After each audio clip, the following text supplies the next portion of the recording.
Alright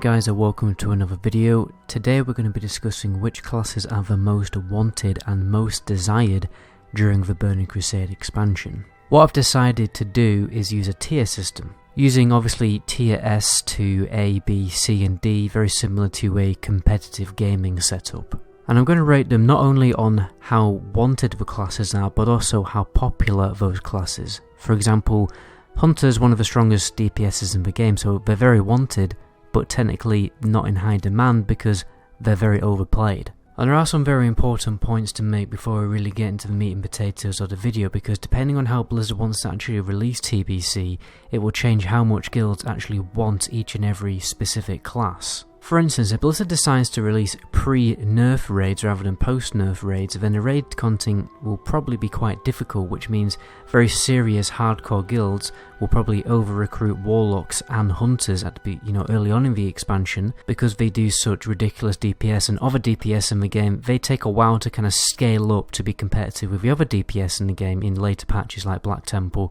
and the Sunwell.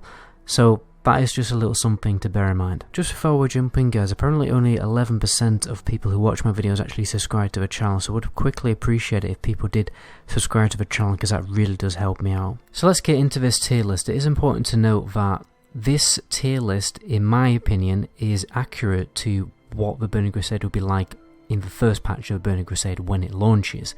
And there will be a little bit of wiggle room as later patches come out, as more DPS become differently powerful. And this is based on my experience of private servers.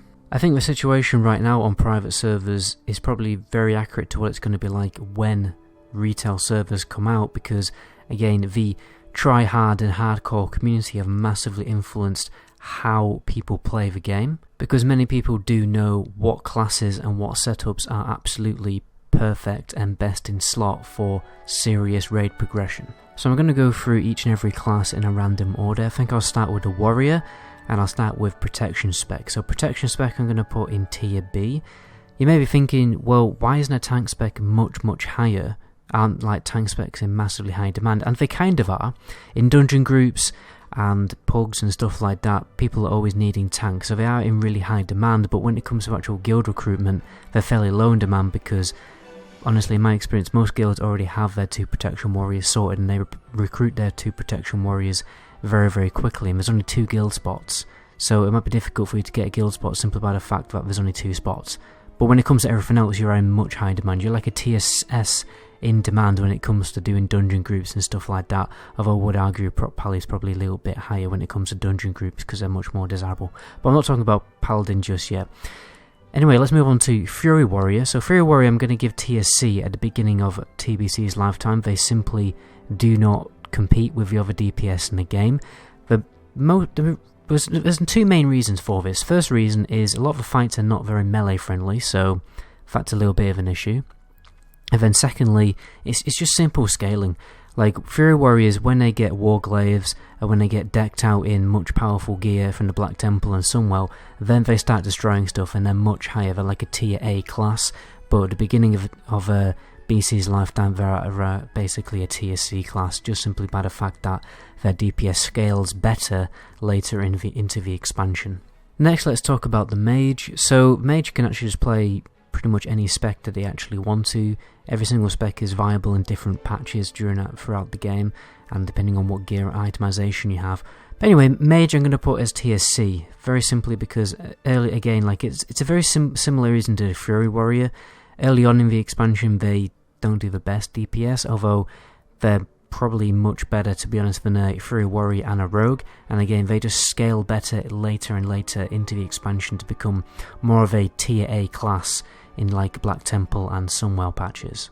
I would say Mage is at the absolute top of tier C and at the bottom of tier B because of the buffs and the food that they provide, and obviously they do much better DPS than Rogues and Fury Warriors, so that is something to bear in mind. I would consider them to be more as a tier B, but they're not on the same level as tanks or a hunter. So next we have the Hunter. I'm going to put Hunter as tier B. Hunter are a ridiculous DPS in the Burning Crusade, and all you have to do is press one button to do top DPS, and it's actually ridiculous. The reason why they're so strong early on in the expansion is because of some kind of 2 set piece bonus that they get very quickly from dungeon gear. It's very easy to get, has armor penetration, something like that, and just massively ramps up and boosts their DPS. They're basically the strongest DPS in the first patch of the Burning Crusade. The reason why they're tier B is because a lot of people do play Hunter, so it might be difficult for you to get raid spots simply by the fact that, you know, a lot of people are going to be, there's basically going to be a lot of Hunters already in the guild, already doing the content. Next we have the Rogue, which is essentially just the same story as the Fury Warrior. They scale better later into the expansion, but don't let that dishearten you from playing a Rogue because they are absolutely ridiculously strong PvP class. And they will become more of a tier A/tier B class, you know, during tier 6 content. The next class I have on this list is the Shaman, which I'm going to put into tier S. Now you may be wondering, why is the Shaman so damn high on this list, and the simple reason is Bloodlust and Heroism. So Bloodlust and Heroism do not have a debuff in the Burning Crusade, so when you actually get the benefits of Heroism, then you don't get the debuff where it restricts you from getting the benefit again. So you can basically stack Heroism by just moving Shamans into different groups. It does only affect 5 other people in your group, but you can kind of exploit it so that you're basically swapping Shamans around into different DPS groups and massively boosting the DPS of the group.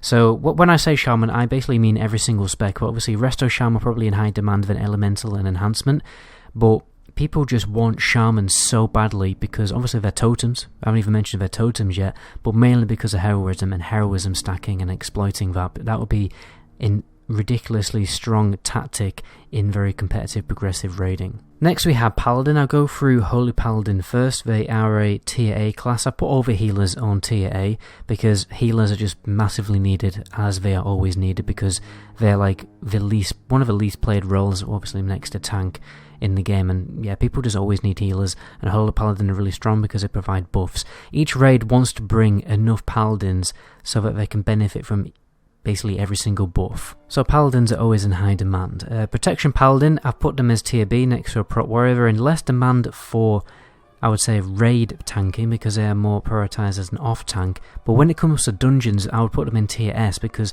Prot Paladin is the single most desired class for dungeons because they're so good at holding aggro, which allows a lot of the DPS to do loads of AoE DPS without pulling aggro, and they can also salve, which reduces the aggro that everyone deals, and they're just really, really great for just doing dungeons and rep farming and stuff like that, so they're in extremely high demand, probably in higher demand than a Prot Warrior, to be honest.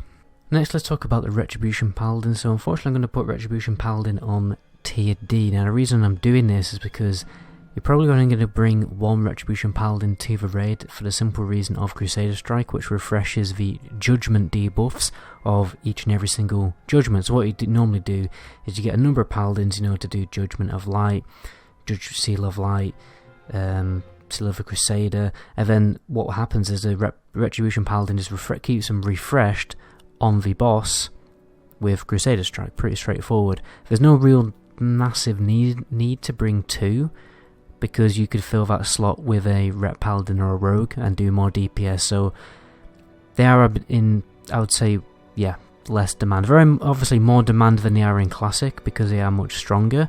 They actually do fairly decent DPS, but not very competitive with the main other melee DPSs in the game, unfortunately. They really become massively overpowered in Wrath of the Lich King. That's when they really come into their own and start becoming a very viable class. But obviously they are much more powerful in the TBC compared to Classic. I mean, I do play Rep Paladin from time to time. I do top the DPS meters from time to time when I'm lucky with procs and I time everything properly. And there are actually a number of Rep Paladins in our guild simply for the fact that we have a lot of Protection Paladins respecking. I still think it's a really viable and useful class to play because of all the mana that they can actually provide for the entire raid and off healing too, so it is something to bear in mind. Next we had the Priest. First of all, let's talk about Healing Priest, whatever spec they're going to be in, Holy or Discipline. I'm going to put them obviously tier A, like I mentioned before. All the healers are in tier A because they're in such high demand because everyone always needs healers. Pretty straightforward, and they're obviously a very strong healer, needed for Fear Ward on Nightbane and stuff like that. I put Shadow Priest as tier S. Now I may be thinking that's that's a bit of an overstatement. But in my experience, the reason why I've put these so high is because there's barely any Shadow Priest. You barely ever see Shadow Priest. It's like one of the least played classes in the whole of the TBC. So that's why they're, in my opinion, in really, really high demand, because they provide so much mana regeneration for your caster groups and your healer groups. I mean, some guilds even run with like 3 to 4 Shadow Priests simply because of that fact, the amount of mana regeneration that they bring. But it's so difficult to actually get that many Shadow Priests in the first place. A lot of guilds actually struggle to get 2 Shadow Priests. I think my guild has 1, but that's only because we have a Holy Priest who's like kind of playing an off-spec. And yeah, so they're, simply by the fact that there aren't many Shadow Priests out there, they are actually in pretty high demand, because they're basically really strong mana batteries to bring to a raid. Next we have Warlock. I've put these as a tier A class. Now you may be thinking, if they do fairly equal DPS to a Hunter, why are they not in tier B? Very simple reason, they're just a little less common than a Hunter. They're just played less, and obviously they provide ridiculously strong DPS which scales and scales later and later into the expansion. But obviously later into the expansion, I think the Warlock, in my experience when playing TBC servers, it does become a little bit more popular. So maybe Warlock would wiggle around to a tier B simply by the fact that loads and loads of people play Warlock, but it is what it is. Anyway, let's finish off talking about Druid. So first of all, Wrestle Druid, as you know, is going to be a tier A class. We've already talked about that. Next we have Bear Druid, one of the strongest main tanks in the game, or second strongest main tank, in very high demand simply for that fact, because they're really good at being main tanks. And obviously tanks are always in massively high demand for pug groups and for dungeon groups, but as we discussed, Pally are much better for dungeon groups. Then we have Feral Druid. I'm going to put this on a similar playing field to the Retribution Paladin, although Feral Druid, I think, yeah, they definitely do slightly better DPS than a Rep Paladin in my opinion. A lot of people probably argue about that. And then Feral Druid actually provide a lot of really good off healing as well, mainly with their support and obviously their debuff, so fairly good class. Just because it's in tier D, it doesn't actually mean it's like massively unappreciated or massively like not needed in a raid. If you're a Feral Druid, you're not going to struggle to get a guild spot because you're a decent member to bring to a guild. Anyway, lastly we got Boomkin. Boomkin wiggles tier D, tier C, maybe even tier B, some people could argue, simply by the fact that they provide 5% crit to ranged casters, so not only they get put into a ranged caster group to massively boost their DPS, but I didn't really want to put them on the same playing field as a mage, because I think a mage would be prioritised over a Boomkin, but nonetheless, it's one of those things like, each raid will bring at least 1 Boomkin, maybe 2, for that buff. It's like they are a necessity, but it's... And because the class is actually quite rare, it's going to be fairly easy for you to probably find the group as a Boomkin too, because the class is quite rare. You do provide that really strong buff, but again, it's probably only going to be 1 or 2 spots for you for a Boomkin in a guild. On the plus side of that situation, all the leather spell power gear will probably end up going to you. Anyway guys, I'm pretty sure I've covered everything I want to talk about in the video. It is important to note that this is obviously subjective to my opinion and my experience. Like your experience of retail TBC is probably totally different to this, because again, that try-hard min-maxing community will massively influence how these, retail TBC is actually going to be played.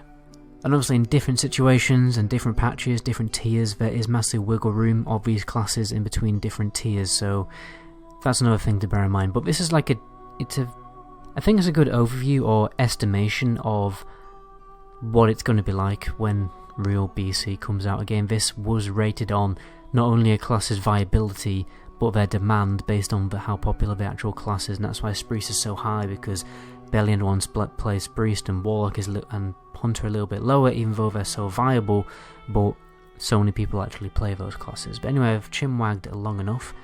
My name is Medigal, and until my next video, ciao.